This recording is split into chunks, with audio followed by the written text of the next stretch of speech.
Alhamdulillah wa syukurillah, assalatu wassalamu ala rasulillah wa ala alihi wa sahbihi wa mawalah, amma ba'du. Alhamdulillah, puji syukur teman-teman, pada hari ini kita masih dapat diberi nikmat oleh Allah Subhanahu wa taala untuk melaksanakan presentasi dari kelompok kami, kelompok 5, seputar rancangan media pembelajaran matematika. Salawat serta salam tidak lupa kita haturkan sama-sama ke junjungan kita Nabi besar Muhammad Sallallahu Alaihi Wasallam. Semoga syafaatnya selalu tercurah kepada kita selaku umatnya hingga hari akhir nanti. Amin, amin, ya rabbal alamin. Ya, pada kesempatan kali ini, perkenalkan kami dari kelompok 5 di pendidikan matematika 6C dengan anggota Farhatul Qolobaini, Gina Mufidah Arya Widianto, Yuka Fatma Heryuni, Putri Adirianti, dan juga Amalia Nanzomi. Langsung saja, sebelum kita ke pembahasan inti seputar rancangan media pembelajaran matematika, kita akan awali dengan beberapa pengertian tentang topik yang akan kita pelajari pada kali ini. Nah, pembelajaran. Sebelum kita masuk ke pembahasan inti, tentunya kita harus mengerti apa itu yang dimaksud dengan pembelajaran. Di sini ada kalimat proses interaksi peserta didik dengan pendidik dan sumber belajar pada suatu lingkungan belajar. Apa maksudnya? Jadi, pembelajaran itu adalah bagaimana seorang peserta didik atau murid yang nanti di kelasnya akan menjalani pembelajaran bersama dengan pendidiknya dan juga sumber belajar, baik itu buku ataupun berbagai sumber ilmu pengetahuan lain yang akan mendapatkan banyak pengetahuan serta ilmu dan wawasan baru baginya untuk menambah apa yang sudah ada dalam pemikirannya. Nah, pembelajaran ini sangat berguna bagi peserta didik untuk meningkatkan baik itu soft skill maupun hard skill yang dimilikinya dalam menempuh pembelajaran yang akan dilalui. Gitu. Lalu kedua ada media pembelajaran, yaitu suatu perantara yang dibutuhkan agar proses interaksi antara peserta didik dengan pendidik dan sumber belajar dalam pembelajaran tersebut berlangsung secara efektif dan efisien. Kenapa harus ada media pembelajaran di sini? Karena memang kita sebagai pelajar maupun nantinya yang akan mengajar sangat membutuhkan perantara nih untuk melakukan kegiatan belajar mengajar di kelas. Bagaimana tidak? Karena tentunya untuk mentransfer ilmu yang kita punya kepada peserta didik nantinya, kita harus melakukan berbagai kegiatan yang pastinya dibutuhkan media di situ. Nah, media ini akan sangat memudahkan kita untuk mentransfer ilmu yang sudah ada dari kita kepada peserta didik agar terbangun secara baik, seperti itu. Dan terakhir, hubungan antara pembelajaran dengan media pembelajarannya adalah penggunaan media pembelajaran harus direncanakan dan dirancang dengan baik sehingga media yang digunakan memiliki integrasi dengan tujuan pembelajaran yang hendak dicapai. Nah, dari hubungan yang ada di sini, kita dapat mengerti bahwa memang penggunaan media pembelajaran dalam melaksanakan kegiatan pembelajaran sangat penting agar memang tujuan yang telah dirancang oleh pengajar dapat terrealisasi dengan baik, seperti itu. Nah, baik, kita akan masuk kepada pembahasannya. Yang pertama akan disampaikan oleh saudari Farha. Silakan kepada Farha. Bismillahirrahmanirrahim. Saya akan menjelaskan tentang perbedaan media, alat peraga, dan sumber belajar. Media. Menurut Jalinus dan Ambiar, media pembelajaran adalah segala sesuatu yang dapat digunakan untuk menyampaikan isi materi ajar dari sumber pembelajaran ke peserta didik, baik individu atau kelompok, yang dapat merangsang pikiran, perasaan, perhatian, dan minat pembelajar sedemikian rupa sehingga proses pembelajaran menjadi lebih efektif. Jadi, media pembelajaran adalah segala sesuatu yang digunakan guru dalam menyampaikan isi materi pembelajaran sehingga materi tersebut dapat lebih mudah dipahami oleh siswa dan tujuan pembelajaran dapat tercapai dengan efektif dan efisien. Selanjutnya, alat peraga. Alat peraga menurut S. Ningsih merupakan media pembelajaran yang mengandung atau membawakan ciri-ciri dari konsep yang dipelajari. Alat peraga adalah suatu benda asli dan benda tiruan yang digunakan dalam proses belajar mengajar yang menjadi dasar bagi tumbuhnya konsep berpikir abstrak bagi peserta didik. Jadi, alat peraga adalah suatu media pembelajaran yang berbentuk peralatan fisik di mana memiliki tujuan untuk mengurangi keabstrakan suatu konsep sehingga dapat lebih mudah dipahami oleh siswa. Selanjutnya, sumber belajar. Sumber belajar menurut website BCED ditetapkan sebagai informasi yang disajikan dan disimpan dalam berbentuk media yang dapat membantu siswa dalam belajar sebagai perwujudan dari kurikulum. Jadi, sumber belajar adalah suatu bentuk media yang dapat digunakan oleh siswa maupun guru di mana di dalamnya terdapat informasi untuk dipelajari dalam proses pembelajaran. Nah, jadi perbedaan antara media pembelajaran, alat peraga, dan sumber belajar adalah media pembelajaran itu berperan sebagai perantara yang digunakan guru dalam menyampaikan isi materi pelajaran. Alat peraga bagian dari media pembelajaran yang mempunyai fungsi untuk mengurangi keabstrakan suatu konsep, dan sumber belajar yang juga bagian dari media pembelajaran memuat informasi sebagai bahan yang dipelajari dalam suatu proses pembelajaran. Next. Selanjutnya, jenis-jenis media pembelajaran menurut sifatnya. 1. Ada media auditif atau media yang hanya dapat didengar. Contohnya ada radio dan rekaman suara. Yang kedua, media visual. Media yang hanya dapat dilihat. Contohnya ada foto, lukisan, gambar, dan lain-lain. Dan yang terakhir ada media audiovisual, yaitu media yang dapat dilihat dan didengar. Contohnya rekaman video, berbagai ukuran film, slide suara, dan lain-lain. Slide selanjutnya akan dibacakan oleh Amalia dan Zulmi. Kepadanya dipersilakan. Terima kasih. Selanjutnya saya akan membahas tentang jenis-jenis media menurut jangkauannya.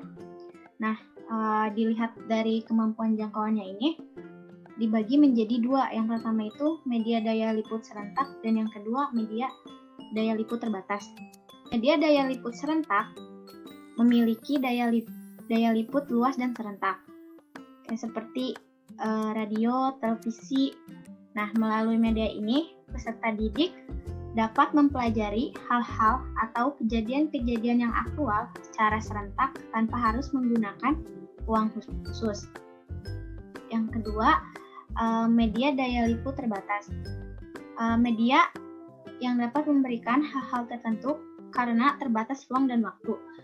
Kayak contohnya film, slide, video, dan lain sebagainya.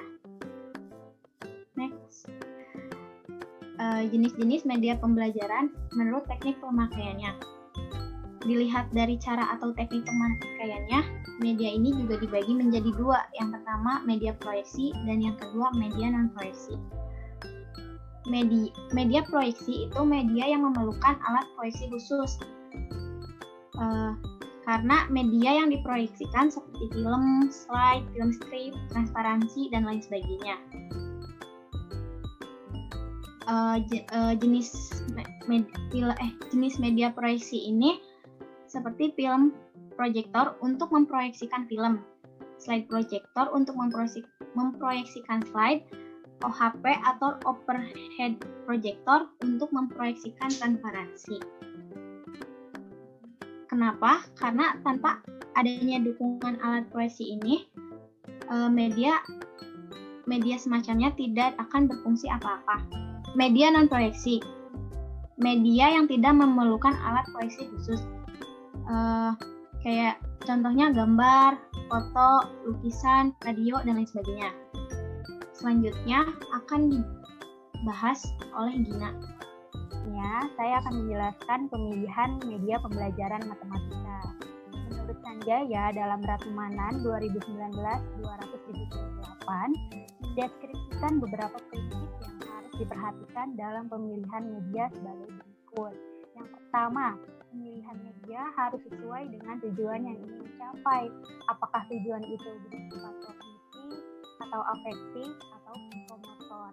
Karena setiap media itu memiliki karakteristiknya sendiri. Yang kedua, memiliki pemilihan media harus berdasarkan konsep yang jelas. Jadi pemilihan media itu tidak boleh hanya berdasarkan kesukaan pendidik, tetapi harus integral ke dalam tujuan pembelajaran.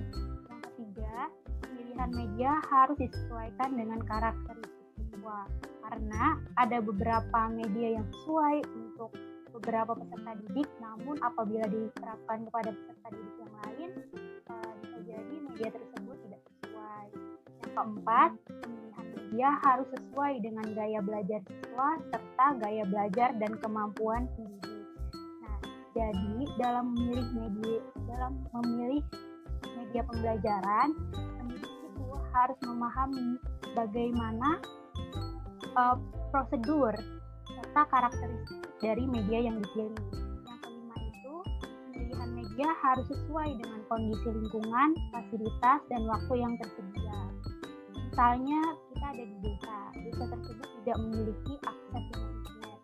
Maka pemilihan media yang dilakukan haruslah tidak perlu media yang menggunakan akses internet. Seperti itu. Selanjutnya,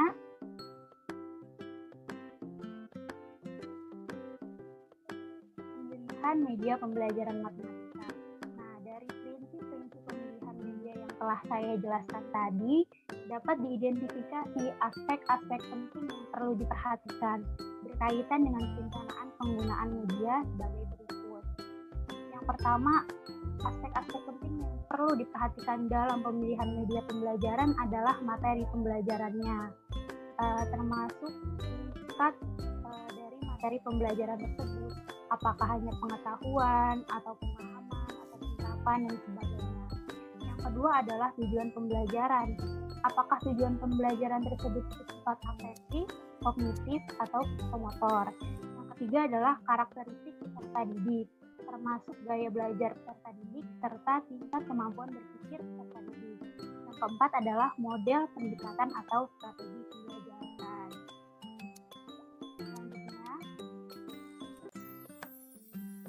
Adalah contoh memilih media pembelajaran untuk mata pelajaran matematika. Di sini saya mengambil contoh pada materi pembelajaran bilangan. Tujuannya yaitu mampu menjelaskan urutan pada bilangan bulat dan pecahan. Ini termasuk ke dalam tingkat pemahaman. Nah, model atau strategi atau pendekatan yang digunakan yaitu pendekatan saintifik. Di sini karakteristik peserta didiknya tingkat SMP di mana masih berpikir konkret. Maka pilihan media pembelajarannya yaitu gambar garis bilangan. Nah, yang kedua, materi pembelajarannya adalah program linier. Tujuannya mampu menyusun model matematika dari permasalahan program linier. Ini ada pada tingkat analisis. Model atau strategi pendekatannya menggunakan pendekatan penemuan. Karakteristik peserta didiknya tingkat SMA di mana sudah mulai berpikir abstrak. Pilihan media pembelajarannya yaitu LKPD atau lembar kerja peserta didik yang memuat konsep model matematika dari permasalahan program linier. Selanjutnya akan dijelaskan oleh Adira. Selanjutnya, saya akan menjelaskan tentang jenis-jenis sumber belajar. Pada dasarnya, sumber belajar itu terbagi menjadi dua, yaitu sumber belajar yang sudah dirancang, dan yang kedua adalah sumber belajar yang sudah tersedia dan tinggal dimanfaatkan. Menurut Depdiknas, sumber belajar dapat dikategorikan sebagai berikut. Yang pertama yaitu tempat atau lingkungan alam sekitar. Yang kedua yaitu benda. Yang ketiga itu orang. Yang keempat bahan. Yang kelima buku. Dan yang keenam itu peristiwa atau fakta yang terjadi. Tempat atau lingkungan alam sekitar yaitu di mana saja seseorang dapat melakukan belajar atau proses perubahan tingkah laku, maka tempat itu dapat dikategorikan sebagai tempat belajar. Yang kedua yaitu segala benda yang memungkinkan terjadinya perubahan tingkah laku bagi peserta didik, maka disebut pula sumber belajar. Yang ketiga yaitu siapa saja yang memiliki keahlian tertentu di mana peserta didik dapat belajar sesuatu, maka yaitu sumber belajar juga dari orang. Yang keempat yaitu segala sesuatu yang berupa teks tertulis atau cetak atau rekaman elektronik, web atau yang lainnya dapat digunakan untuk belajar, yaitu sumber belajar melalui bahan. Yang kelima yaitu buku, yaitu segala macam buku yang dapat dibaca secara mandiri oleh peserta didik dapat dikategorikan sebagai sumber belajar. Nah, yang terakhir yaitu peristiwa atau fakta yang terjadi, yaitu misalnya peristiwa kerusuhan, peristiwa bencana, dan peristiwa-peristiwa lainnya yang dapat dijadikan sebagai fakta atau sumber belajar. Nah, selanjutnya dalam pemilihan sumber belajar matematika, berdasarkan penjelasan yang sebelumnya sudah dijelaskan oleh rekan-rekan saya, yaitu sumber belajar yang beragam dan tersebar luas di sekitar lingkungan pendidikan, perlu dikelola dan dimanfaatkan sebaik mungkin oleh pendidik dalam melaksanakan proses pembelajaran. Hal ini perlu dilakukan agar proses pembelajaran dapat berjalan sesuai dengan karakteristik dan kebutuhan peserta didik, serta tidak menyimpang dari tujuan pembelajaran yang telah direncanakan. Selanjutnya, untuk pembelajaran matematika sendiri merupakan suatu proses dalam rangka menanamkan dan menciptakan kondisi sehingga siswa memiliki keterampilan matematika. Oleh karena itu, sumber-sumber belajar yang ada perlu dikembangkan oleh pendidik, khususnya guru, karena sumber-sumber belajarlah yang akan menjadi pengetahuan dari berbagai representasi matematika nanti. Selanjutnya akan dijelaskan oleh rekan saya, Yuka Fatma. Kepadanya dipersilakan. Selanjutnya, kami akan membahas mengenai beberapa bentuk pengembangan sumber belajar dalam proses pembelajaran matematika. Nah, yang pertama, sumber belajar dibuat sehingga dapat dipahami siswa dalam suatu daerah. Jadi, untuk setiap siswa di suatu daerah itu dapat mempelajari suatu materi dari matematika dengan sumber belajar yang tentunya berbeda-beda pula. Nah, semisal dalam suatu daerah, untuk menghitung materi pengukuran atau untuk memahami suatu materi pengukuran, dapat digunakan sumber belajar seperti sempoa atau dekak-dekak yang dapat berfungsi untuk meningkatkan kemampuan berhitung, menggunakan satuan-satuan yang lebih dikenal seperti depa, jengkal, dan juga lain-lain, dan juga yang lainnya. Lalu yang kedua, sumber belajar dapat disajikan dengan berbagai cara sehingga dapat dengan mudah dilakukan oleh siswa. Nah, misalnya dalam penanaman konsep statistik seperti modus, rata-rata, maupun median, dapat dilakukan dengan kegiatan pengukuran berat badan siswa ataupun hal lainnya dari suatu kelas tersebut. Lalu selanjutnya yang ketiga adalah sumber belajar dapat disesuaikan dengan kondisi atau keadaan di lingkungan sekolah. Misal bahan ajar yang digunakan berasal dari lingkungan sekitar, seperti menghitung luas daerah suatu ruangan atau menghitung luas dari lemari yang ada di ruang kelas, dan sebagainya. Dengan demikian, sumber belajar dapat berperan dalam melakukan berbagai operasi atau situasi matematika melalui tulisan, gambar, ataupun grafik, baik itu diagram batang, diagram garis, dan juga diagram lingkaran. Sumber belajar juga dapat meningkatkan kemampuan siswa dalam memecahkan permasalahan, mengkomunikasikan matematika, menyusun keterkaitan matematika, meningkatkan kemampuan penalaran, serta menumbuhkan sikap yang positif terhadap matematika.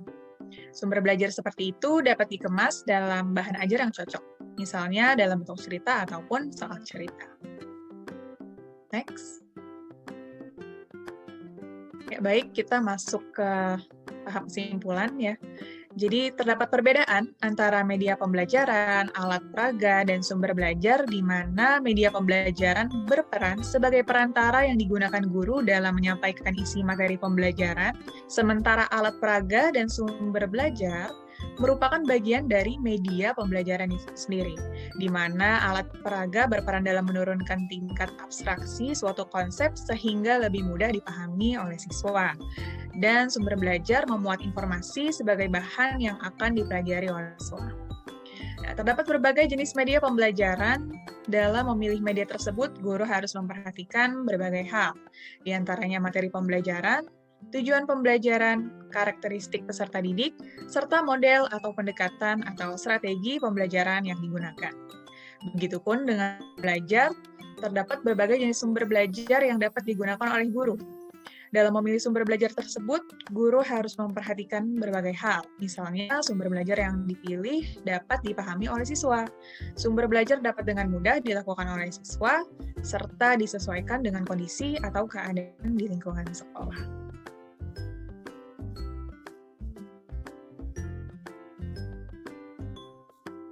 Nah, ini ada sedikit kata-kata.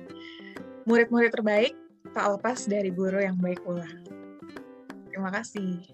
Ya, alhamdulillah ya teman-teman semua, presentasi dari kelompok 5 pada kesempatan kali ini telah mencapai ujung bahasan. Terima kasih pada teman-teman semua yang telah memberikan perhatiannya pada presentasi kali ini.